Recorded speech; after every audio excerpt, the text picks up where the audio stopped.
Bismillahirrahmanirrahim. I am Dr. Daud. Last time we discussed the anatomy of the cervical lymph nodes. Today we will discuss the causes of cervical lymphadenopathy and how you will approach a patient who present to you with a cervical lymph node enlargement. The body has approximately 600 lymph nodes, but only those in the submandibular, axillary or inguinal region may normally be palpable in healthy people. Lymphadenopathy refers to nodes that are abnormal in either size, consistency or number. There are various classifications of lymphadenopathy, but a simple and clinically useful system is to classify lymphadenopathy as generalized if lymph nodes are enlarged in two or more non-contagious areas, or localized if only one area is involved. And what are the causes of a lymph node enlargement? First, if there is increase in number of benign lymphocytes and macrophages in response to antigens, then if there is infiltration of inflammatory cells in infection, that we call lymphadenitis, then if there is in situ proliferation of malignant lymphocytes or macrophages, if the lymph nodes are infiltrated by malignant cells, and if the lymph nodes are infiltrated by metabolite laden macrophages as occur in lipid storage diseases. About 0.6% annual incidence of unexplained adenopathy in generalized population. Out of these, 10% were referred to a subspecialist, and 3.2% require a biopsy, and 1.1% had a malignancy. What are the different factors you should be able to keep in your mind while evaluating a patient of cervical lymphadenopathy? First of all, the age of the patient, then the characteristics of node, then the location of node, and then clinical setting associated with lymphadenopathy. Children and young adults more likely to respond to minor stimuli with lymphoid hyperplasia.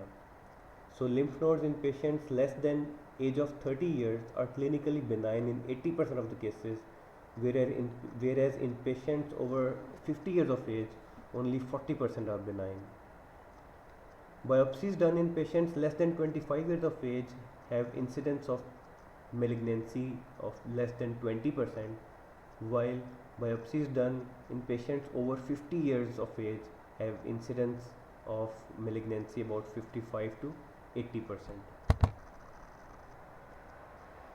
Then localized adenopathy should prompt a search for an adjacent precipitating lesion and an examination of other nodal areas to rule out generalized lymphadenopathy.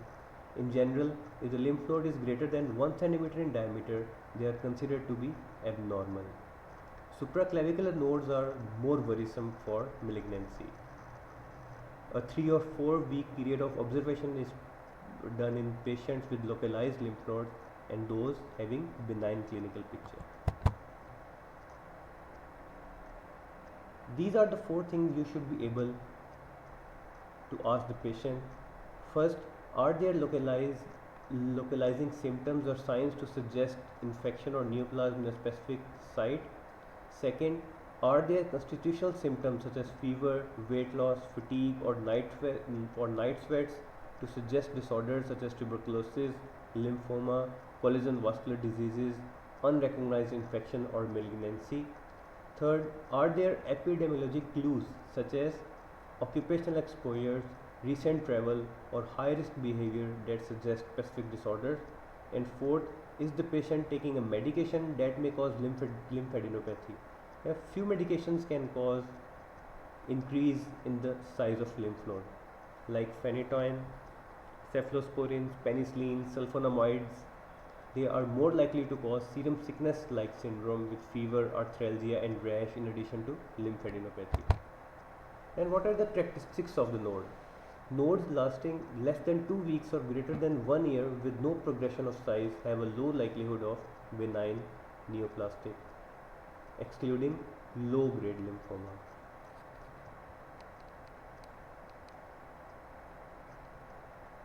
So, if the lymph nodes are less than 2 weeks or greater than 1 year, and there is no progression of size, then there are more chances that the lymph node is benign. And what are the characteristics of node? A node can be hard, firm, or soft in consistency. A hard lymph node is usually due to malignancy, while a soft lymph node can be due to cystic changes. Then a lymph node can be mobile or can be fixed. Usually a benign lymph node is mobile, it can be moved sideways, while a malignant lymph node can be fixed with underlying structures or it can be fixed to the overlying skin. A lymph node can be tender. Usually if there is any infection in the lymph node, that is the patient is having lymphadenitis, then the patient will experience pain in the lymph node. Then the margins are clearly demarcated usually in benign lymph nodes. If the lymph nodes are increased in size, for example more than 1.5 to 2 centimeters, then we should evaluate the lymph node for malignancy. As I already told you, stony hard consistency of lymph node is typical of cancer, usually metastatic. A firm rubbery consistency can suggest lymphoma. A soft consistency can be due to infection or inflammation. A fluctuant consistency can be due to suppurated nodes. And what is matting? If there are a group of nodes that feels connected and seems to move as a unit, we call it matting.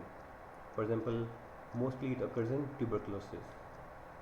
It can also occur in malignant diseases like metastatic carcinomas or lymphoma. Then, when a lymph node rapidly increases in size, its capsule stretches and causes pain. Pain is usually the result of an inflammatory process or suppuration, but pain may also result from hemorrhage into the necrotic center of a malignant node. The presence or absence of tenderness does not reliably differentiate benign from malignant nodes. If the size of a lymph node is less than 1 centimeter in size, usually is of benign in origin. If the size of the lymph node is 1 to 2.5 centimeter in size, then about 8% of the patients have carcinoma.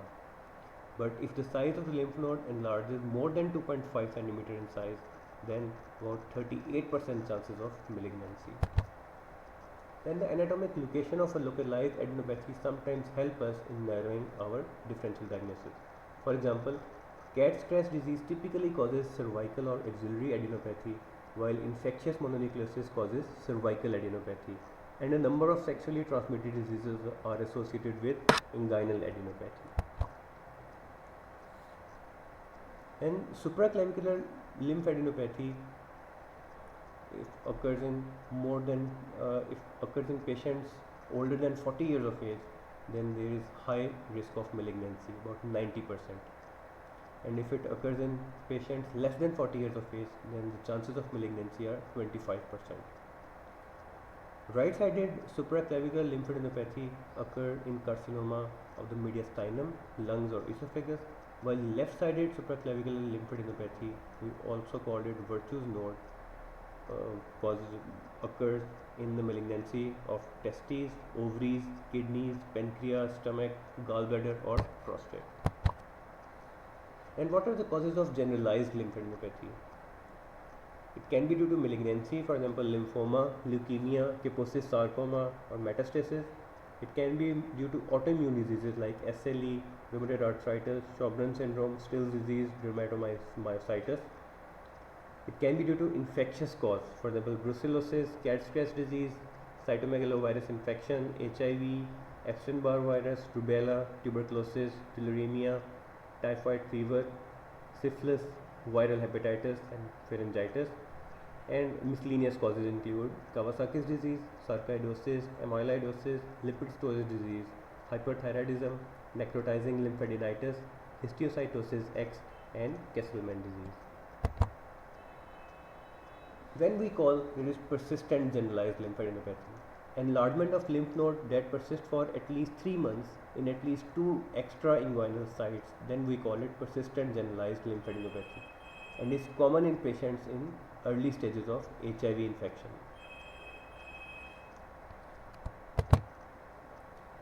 And what are the points in history that, first of all, localizing the symptoms or signs to suggest infection, neoplasm, trauma at a particular site, like upper respiratory tract infection, pharyngitis, dental causes, conjunctivitis, insect bite, and a recent immunization.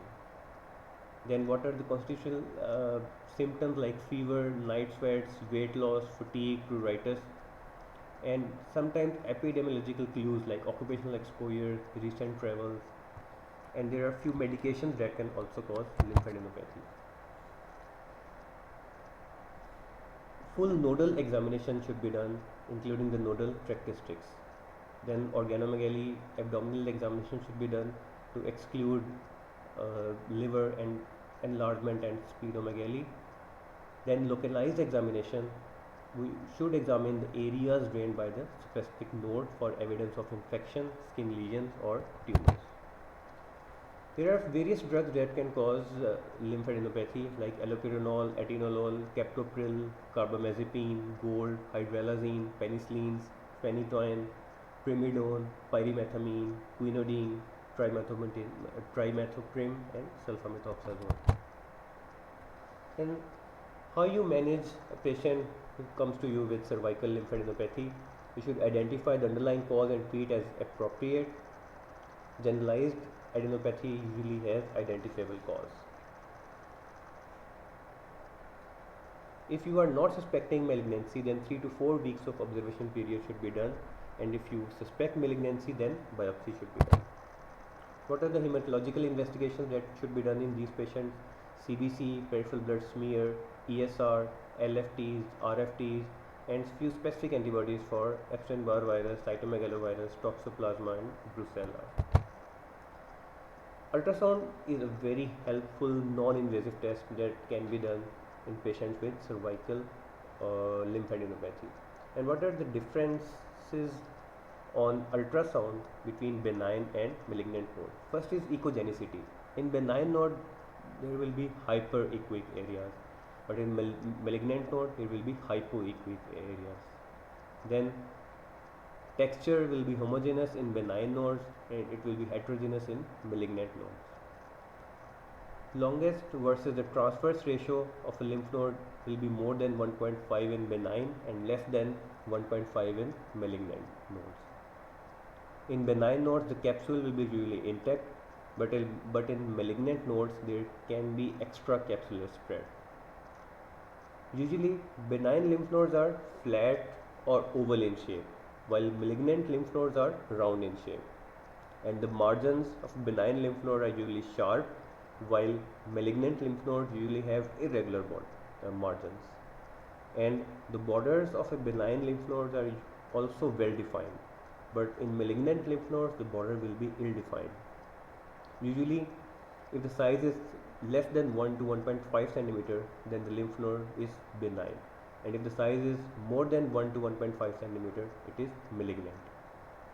Usually, central necrosis occurs in malignant lymph nodes, and in benign lymph node there will be no loss of hilum, while in malignant lymph nodes there will be loss of hilum. And calcification is also absent in benign lymph nodes and it is present in malignant lymph nodes. Then what are the other radiological investigations that should be done in the patient with cervical lymphadenopathy? First is MRI. It can clearly highlight the soft tissue pathologies better than the CT scan, but the CT scan is more helpful to locate the bony tumors and their dimensions and extensions. PET-CT is usually helpful after the diagnosis to help determine the grade of a tumor or to distinguish between cancerous and dead or scar tissue. And the fine needle aspiration is also very helpful investigation. It is safe, it is convenient, less invasive, and quicker turnaround time.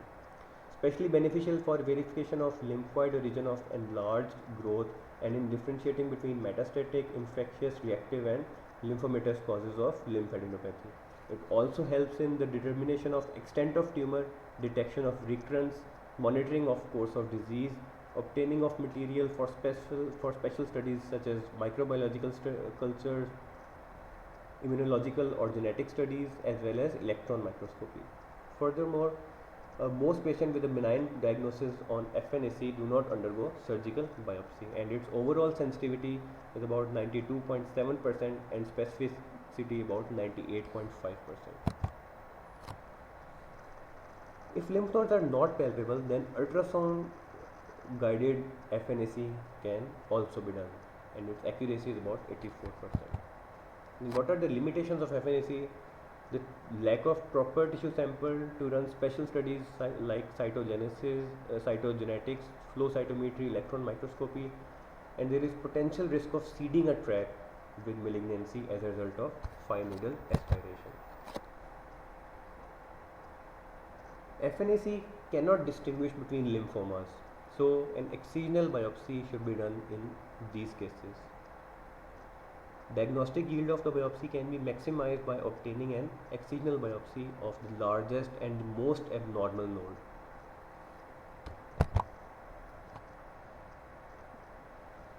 So, these are the specific localized lymphadenopathies. Like if there is enlargement of the preauricular nodes, you know that the drainage areas are scalp and skin. The differential diagnosis include the scalp infection and the microbacterial infection. And malignancies include the skin neoplasm, lymphomas, head and neck squamous cell carcinomas. Then, if there is enlargement of the posterior cervical lymph nodes, you know that the drainage areas are scalp, neck, and the upper thoracic skin, and the differential diagnosis will be same as preauricular nodes. Then we also discussed the enlargement of the supraclavicle nodes, and the differential diagnosis will include abdominal or thoracic neoplasm, thyroid, laryngeal diseases, or microbacterial or fungal infections. Then submandibular node enlargement, you know that it drains the oral cavity, and differential diagnosis include the mononucleosis, upper respiratory tract infection, mycobacterial infection, toxoplasma, cytomegalovirus, dental disease, or rubella. And malignancies include the squamous cell carcinoma of the head and neck, lymphomas, or leukemias.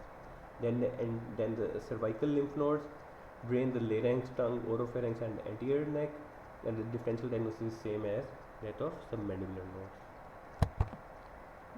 This is a flow chart showing how you will proceed with the patient who present to you with cervical lymphadenopathy. If on history and examination there is pharyngitis, conjunctivitis, or the upper respiratory tract infection, you should treat the patient as such. Then if there is suggestive of mononucleosis, syphilis, or lymphoma, then specific testing should be done, and if it is positive, then you should treat it. And if there is unexplained cervical lymphadenopathy, you should be able to differentiate it into generalized if it is involving 2 or more sites, and localized if it is involving only one site. Then you should review the epidemiological clues, then review medications. You should go for CBC with manual differential mononucleosis serology. If it is negative, then go for specific tests, and if it is also negative, then you should go for biopsy. If there is localized lymphadenopathy, then review history, regional examination, and epidemiologic clues. And if there is no risk of malignancy, then you should observe the patient for 3 to 4 weeks. If it resolves, then follow the patient. If it does not resolve, then go for biopsy.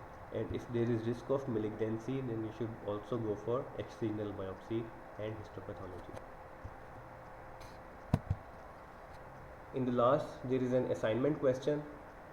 Tabulate the differences between a benign and malignant lymph node on ultrasound. Thank you.